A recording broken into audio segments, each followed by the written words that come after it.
E aí, pessoalzinho do meu canal, muito boa noite, tudo bem com vocês? Espero que sim. Vamos para mais um vídeo de atualização aqui do nosso canal Sala de Aulas. Hoje vou falar sobre o totalitarismo e as suas consequências.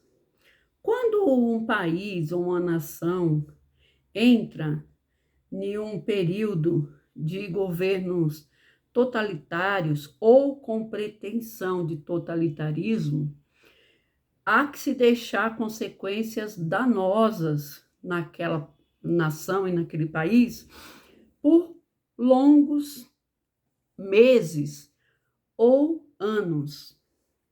Nós, brasileiros, estamos vivendo essa repercussão danosa de um regime totalitário que aconteceu em 1964 até 1985. Sim, a gente vive ainda hoje as consequências da ditadura militar brasileira, por diversos fatores, mas principalmente, na minha opinião, porque não fizemos a nossa lição de casa, que foi punir os algozes e exemplarmente ensinar às próximas gerações o valor que tinha ou que tem a democracia. Eu gosto muito de uma frase da Dilma Rousseff, que uma vez eu ouvi, de que ela coloca muito bem posto a convicção de que, ainda que se tenha um governo democrático ruim, este governo, por pior que seja, ainda é melhor do que um governo totalitário ou um governo ditador. Ela tem razões muito sérias por pensar dessa forma. Nós podemos verificar que uma das grandes consequências também de não termos punido os algozes da ditadura militar é exatamente o governo, ou desgoverno, como eu costumo chamar, de Jair Messias Bolsonaro. Sim, porque Bolsonaro ele é uma consequência real, profunda, existencial da ditadura militar brasileira, com toda a certeza do mundo. Se nós tivéssemos punido os algozes da ditadura militar, Jair Messias Bolsonaro sequer existiria como ser humano político. Se é que podemos chamá-lo de ser humano em algum fator da política, né? Mas, assim,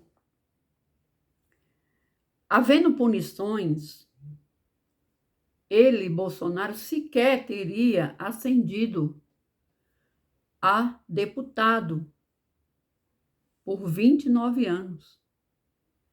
Mesmo porque esse senhor saiu do exército expulso por ter tentado colocar uma bomba no quartel.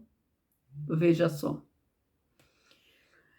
Outra oportunidade, e eu digo ali a última, da gente ter se livrado do Bolsonaro, era exatamente no dia do impeachment da Dilma Rousseff, da votação no Congresso, do impeachment da Dilma. Aquele senhor, se tivesse sido preso por ter ovacionado, por ter admirado, né, por ter trazido, homenageado, chamado ali para aquele momento ressuscitar né, ter ressuscitado o Ustra, se tivéssemos punido o Bolsonaro naquele momento, eu sempre falei isso e sempre falarei, nós não teríamos tido o desprazer de tê-lo 4 anos no Palácio do Planalto. Então, veja, a ditadura militar brasileira já aconteceu há muitos anos no Brasil, há muitas décadas. Porém, até hoje, a gente ainda não acertou as nossas contas, ou os ponteiros, com esse regime totalitário. Então, as consequências do totalitarismo são terríveis, tanto do ponto de vista social, político e econômico. Porque veja o que aconteceu anos depois, no pós-ditadura. Hiperinflação, ágil nos preços das coisas, filas e mais filas no comércio. Eu lembro, eu era criança, mas eu lembro que existiam filas para comprar carne. Não se achava todos os produtos no mercado e o comerciante geralmente escondia para vender por fora, né? E fora que também herdamos uma sociedade de pais e hoje também de avós, que resolveu proteger os seus filhos para que eles não sofressem. E aí despolitizou os seus filhos. E claro, a própria sociedade e o próprio Estado brasileiro incentiva essa despolitização. Hoje, esse povo, né, essa juventude, pouco ou nada sabe sobre política. E, aliás, política é um assunto que eles simplesmente detestam. Eles não querem saber. Lógico, tem as suas exceções, mas aqui nós vamos falar das maiorias. A grande maioria da juventude brasileira hoje não quer saber. Eles não conseguem fazer a ligação entre a política e as consequências da sua vida mesmo. Eles não conseguem atinar o porquê que o trabalhador de Uber, que para ganhar um dinheiro, não posso dizer que é salário, porque, né, salário é outra coisa, mas assim, para ele ganhar uma renda no mês, ele tem que se sujeitar a horas exaustivas de trabalho. Muito mais da metade das horas do dia, trabalhando de 12 a 15 horas. Eu mesma já peguei Uber que diz que trabalhou 15 horas por dia. Isso é um absurdo. Agora, o jovem de hoje, e até mesmo esses trabalhadores, eles não conseguem atinar que eles não são empreendedores. Eles não conseguem atinar que eles são, sim, trabalhadores, porque estão ali lavorando, trabalhando, não é? Imprimindo forças intelectuais e físicas, mas eles não são empregados. Eles não têm direitos. Se ele sofrer um acidente, eles vão ficar afastados do serviço, eles não vão receber nenhum tipo de apoio financeiro, porque ele não é funcionário da empresa, do aplicativo, ele não é funcionário de quem contrata o serviço do aplicativo e ele não é funcionário do governo. Então, ele não tem direitos a nada. E se ele quer ter um dinheiro, uma renda, ele tem que trabalhar exaustivamente durante muitas horas do seu dia. Então, mas se você fala para esse trabalhador e para o jovem que ele não é empreendedor, só porque ele também tem ali um número do chamado MEI, ele não é um empreendedor, ele não é um microempreendedor. Ele é simples e puramente um trabalhador precarizado, um trabalhador que está sendo explorado. A Aroeira fez uma charge a semana passada para o ICL muito interessante, que é uma pessoa de bicicleta ou de moto carregando um monte de coisas, de notas de papel que simbolizavam ali dinheiro, e no meio dessa bola, que era o mundo, tinha também um patrão, um empresário, o dono do dinheiro. E aí esse patrão estava mostrando a língua para o moço da bicicleta. E ele, né, na figura da bicicleta, de quem estava conduzindo aquela bicicleta e o mundo nas costas, não percebeu que em cima o peso estava maior porque tinha alguém lá em cima. Tinha uma classe social inteira de poucas pessoas, mas que pesam, que é a elite. Como colocar na cabeça do jovem e da população em geral de que tudo isso ainda é consequência do regime totalitário que o Brasil viveu durante 25 anos, entre 1965 e 1964, 1964 e 1985. Pagamos até hoje resquícios. Mas nossa sociedade está uma sociedade despolitizada. Está uma sociedade que não consegue entender, principalmente na juventude, a necessidade que tem de se atentar a quem ela vota. Prova disso é exatamente a eleição de 2022. A gente se livrou do Bolsonaro, mas elegemos um Congresso, e aí eu falo elegemos de uma maneira bem geral, bem geral mesmo. Elegemos um Congresso péssimo, totalmente conservador, que está em sua grande maioria alheio aos preceitos, aos desejos sociais do governo Lula. Então, a gente tira o extrema-direita, a gente dá importância, né? E deve dar mesmo à presidência da República, a quem vai colocar lá, mas a gente não se atenta de que esse presidente da República não governa sozinho. Ele governa junto dos outros dois poderes, o judiciário e o legislativo, que tem o mesmo peso.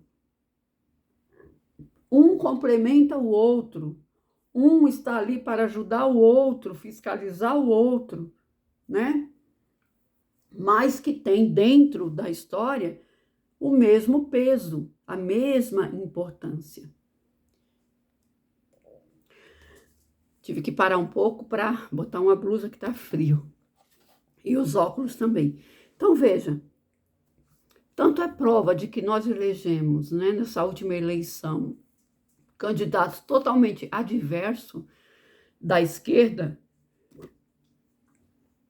e do social, de que nós temos aí essas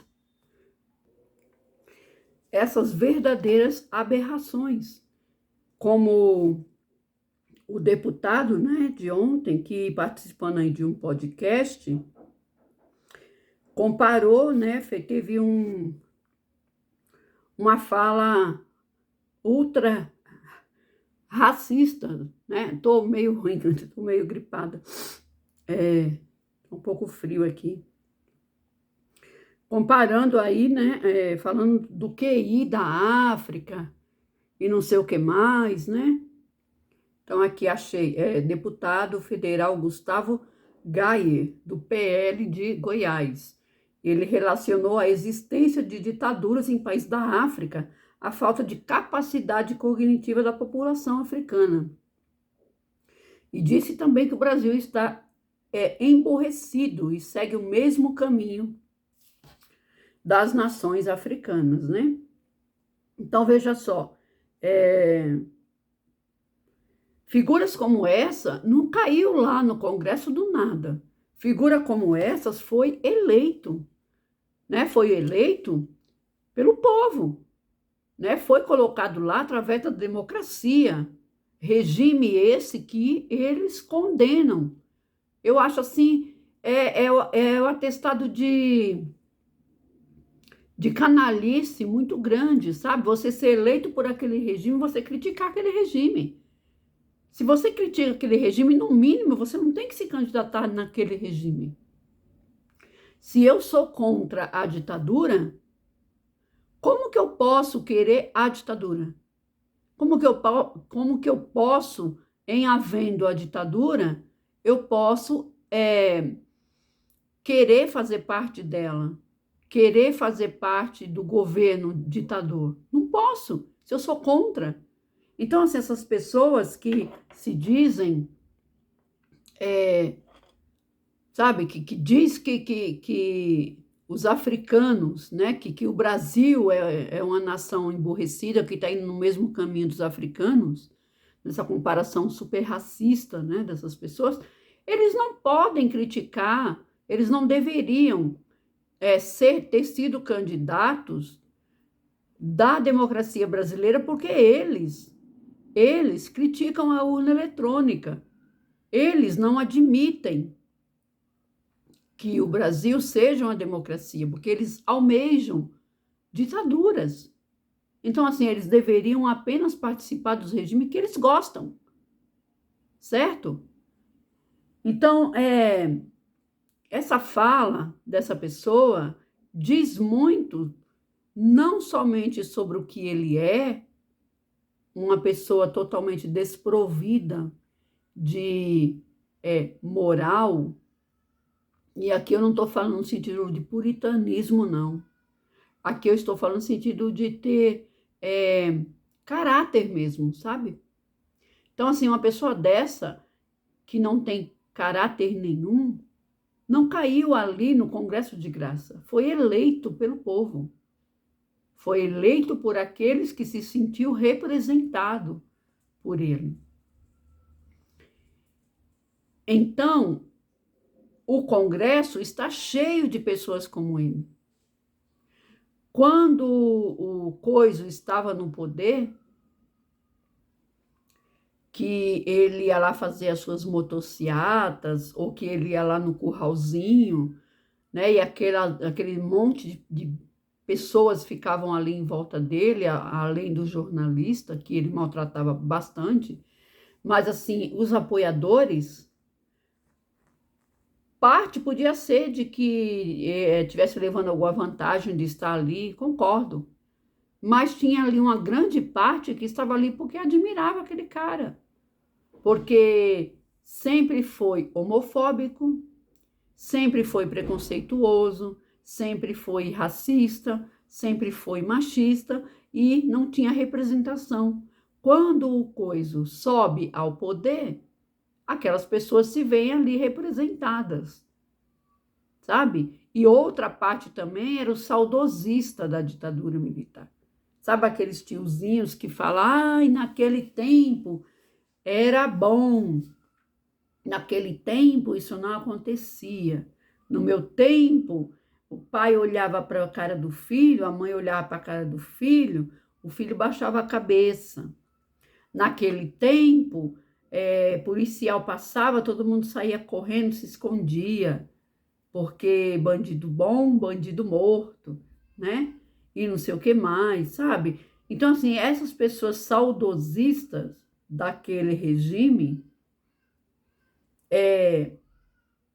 são essas que o apoiavam. porque se viam representadas pelo Bolsonaro. Então, veja só, as consequências do totalitarismo, porque a ditadura é um regime totalitário, caracterizado, né, tendo lá suas principais características, que é a imprensa que não é livre, né, manipulada. Outra consequência que nós vivemos até agora que eu estava esquecendo, a mídia corporativa, que até hoje atua no Brasil para servir uma pequena parte da sociedade, aquela que lhe paga, que lhe patrocina. Então, assim, desfocando totalmente os preceitos básicos do jornalismo, que é levar a verdade, doa a quem doer. Então, assim, hoje, a mídia corporativa brasileira diz o quê? Eu pago. E se eu pago, você vai falar aquilo que eu quero. Então, eu digo meias verdades, eu faço recortes de manchetes, eu induzo as pessoas, meus ouvintes, meus assistentes, de que acreditarem naquilo que eu quero que elas acreditem, porque eu conto as coisas pela metade, ou eu coloco uma vírgula no lugar errado e aí eu mudo todo o sentido da coisa, da frase, da palavra, da ação. Então, isso também é resquício daquele tempo da ditadura, do totalitarismo brasileiro, né? Hoje, para a gente ter uma notícia real, melhorou um pouco, porque a gente aprendeu a correr atrás da notícia, nós de esquerda, principalmente. Aprendemos a correr atrás da notícia. A gente não fica mais só esperando pela grande G, né? Ou pelas outras empresas da TV aberta. A gente vai, tem os canais de YouTube, tem outras plataformas para a gente se informar, mas ainda muitas pessoas não têm acesso à rede. E aí ainda continuam sendo manipuladas por essas grandes mídias de que, por necessitarem do patrocínio, acabam que se sujeitando a fazer tudo, menos o jornalismo, né? Porque manipulam as notícias a bel prazer daqueles que lhes pagam. Então, veja só, as consequências elas são sociais, população despolitizada, elas são econômicas, né? Até hoje nós temos essa grande oscilação, né? Essa grande diferença entre a classe A e a classe D, e pior, né? O aparecimento ou ressurgimento da classe E, o Brasil voltando ao mapa da fome no desgoverno do Bolsonaro, né? E totalmente dependente de ações urgentes do governo, né? Entenda-se Bolsa Família, as cotas, né? E tudo mais, que, claro, deve existir, mas se não precisasse existir, porque todos teriam trabalho, todos já teriam sua casa, né? A reforma agrária já teria sido feita, todos já teriam acesso à educação, ao curso que quisesse, gratuito, nas universidades públicas, né? Então, esse seria o ideal, não precisar de políticas públicas governamentais para ter um mínimo dentro da sua casa. Mas, em ainda não tendo sido feitas reformas tributária, agrária, né? Uma verdadeira reforma educacional que eduque não apenas para matemática e para a língua portuguesa, mas e principalmente para as ciências humanas, as políticas, né, os direitos e os deveres, né? Então, fazer uma estruturação totalmente, né, dentro do sistema educacional também. Então, enquanto isso não acontecer, sim, temos de ter políticas públicas que deem o mínimo de reparação a essas pessoas que necessitam. Então, nós temos consequências sociais, que são essas, né, de educação, de moradia, de trabalho, e nós temos consequências econômicas, com salários baixíssimos, trabalho precarizado, falsos empreendedores e a distância cada vez maior entre a classe A e a classe E ou D, abrindo aí uma grande fenda, uma grande diferença entre um e outro. E, lógico, diferenças morais, diferenças ideológicas. Muita gente se mostrou agora, né, com o desgoverno do Bolsonaro. Os antigos diziam que nada é 100% bom nem nada é 100% ruim. Se a gente pode dizer que teve uma consequência boa do desgoverno do Bolsonaro, foi que as máscaras finalmente caíram. E agora a gente pode juntar os nossos caquinhos e literalmente avançar como deveríamos ter feito desde o final da ditadura, né? Mas a gente preferiu não punir ninguém e guardar os nossos problemas debaixo do tapete, fingindo que não éramos racistas, fingindo que não éramos homofóbicos, que éramos as melhores pessoas do universo e que éramos alegres e felizes. Então, agora, quem sabe, a gente cria esse costume de encarar a verdade como ela é, porque somente assim a gente consegue vencer as nossas mazelas, as nossas dificuldades, vencer os nossos problemas.